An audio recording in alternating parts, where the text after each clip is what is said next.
Dan Nabi sudah tahu tentang hal ini. Jauh-jauh sebelum ada ajaran Syiah, Nabi sudah mengingatkan.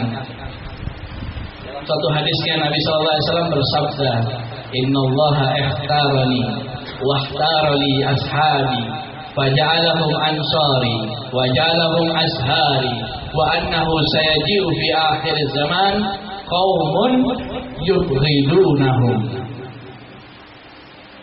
Sesungguhnya yang memilih aku adalah Allah.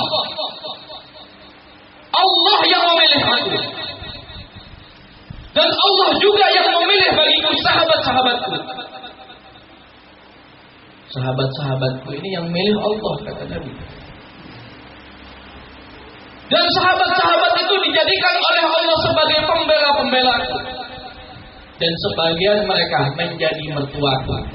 Sebagian mereka juga menjadi menantuku. Abu Bakar As-Siddiq adalah mertua Nabi. Umar bin Khattab adalah mertua Nabi. Utsman bin Affan adalah menantu Nabi. Ali bin Abi Thalib juga menantu Nabi.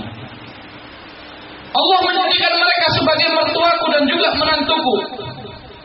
Tapi kata Nabi, nanti di akhir zaman ada kelompok-kelompok yang membenci mereka, para sahabat.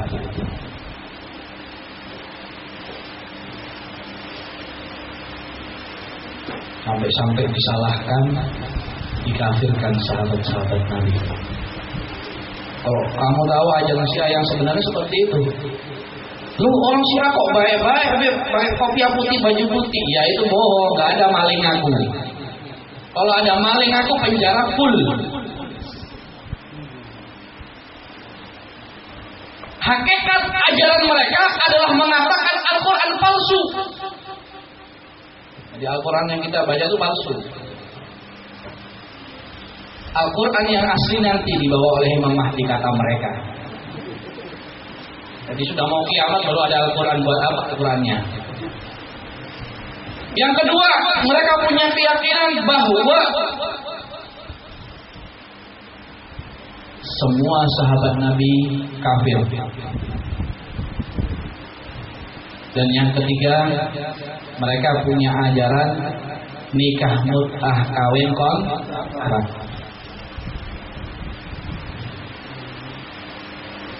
Jadi nggak perlu wali, nggak perlu saksi, ketemu cewek tengah jalan langsung.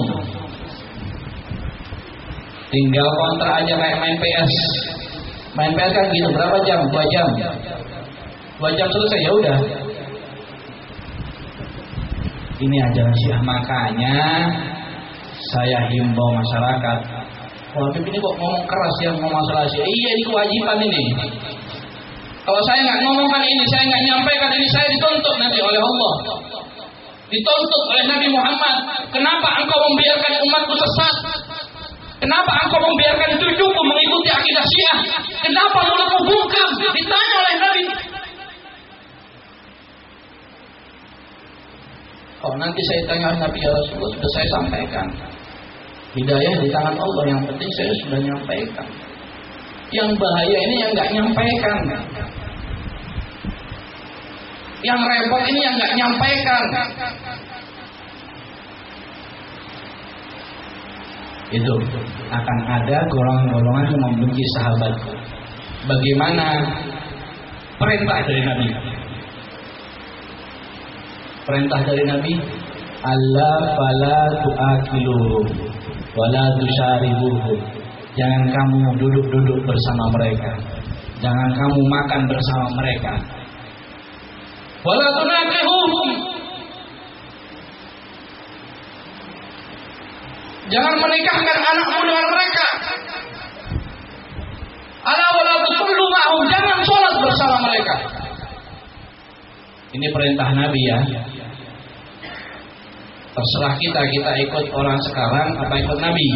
Kalau ikut Nabi, ada Syiah, sudah diboikot, nggak ada hubungan. Ini parah ajarannya, bahaya.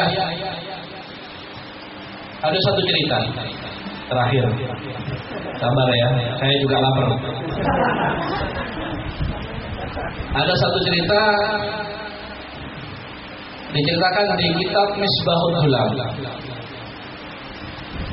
Ini saya dapat cerita dari Habib Jadid.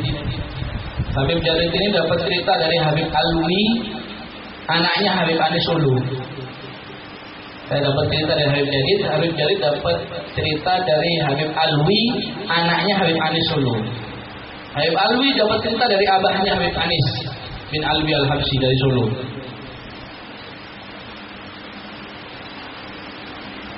Diceritakan di kitab tersebut, di masa itu, di masa Imam Bibai, ada dua orang teman yang akrab, dua teman akrab betul. Teman satunya pengen ziarah ke Nabi, kangen sama Nabi, ngajak temannya tadi, wahai temanku, sahabatku, saya sudah rindu sama Nabi, saya pengen ziarah ke Nabi. Temannya tadi menjawab, saya juga rindu sama Nabi, saya kangen sama Nabi, saya pengen ziarah Nabi. Cuman saya nggak mau ziarah gara-gara ada dua orang yang menjijikkan di sebelah Nabi.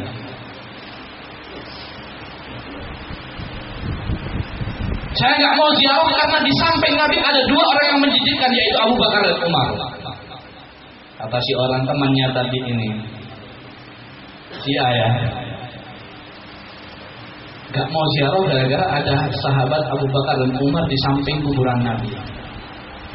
Akhirnya si teman tadi ziarah, pergi ke Madinah ziarah Nabi. Kemudian dia berziarah, baca sholawat. Di antara munajatnya dia berkata, ya Rasulullah, saya punya teman yang sangat baik. Dia kangen padamu ya Rasulullah. Dia rindu berat denganmu ya Rasulullah. Cuman dia nggak mau ziarah gara-gara ada dua sahabatmu ini, Abu Bakar dan Umar.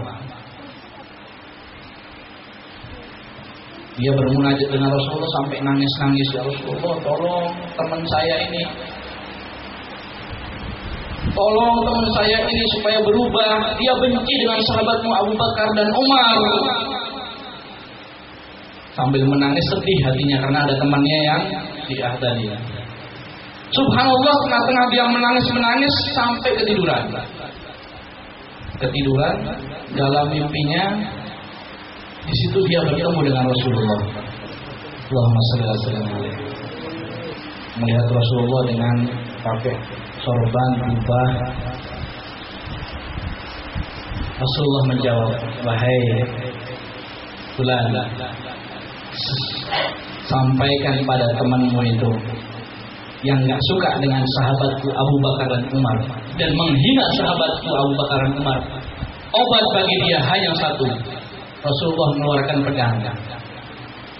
Obatnya cuma ini. Satu ini obatnya, gak ada yang lain. Mengeluarkan pedang Nabi SAW. Memboluskan pedang Nabi. Akhirnya orang itu terbangun, kaget. Aduh, bagaimana ini, kasihan teman saya. Pulang dari ziarah, gak sempat menceritakan mimpinya ke temannya tadi yang Syiah tadi. Subhanallah, dapat beberapa hari dengar kabar bahwa temannya yang Syiah tadi mati.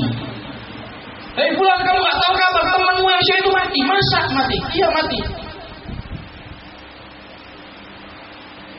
Gak taunya datang ke sana, dilihat jenazahnya dalam keadaan badan dan kepalanya terpisah. Badan dan kepalanya terpisah, dan di samping mayat tersebut ada pedang. Di samping mayat tersebut ada pedang. Melihat temannya seperti itu, nangis dia. Nangis karena ingat pada mimpinya. Dan pedang yang dilihat itu sama dengan pedang yang dibawa oleh Rasulullah dalam mimpinya. Akhirnya dia cerita pada teman-temannya, saya menyesal kenapa saya tidak nyampaikan. saya bermimpi ini, begini dan begitu diceritakan. Sampai berita ini kepada raja. Sampai beritanya pada raja. Raja pun belum yakin. Panggil orang itu.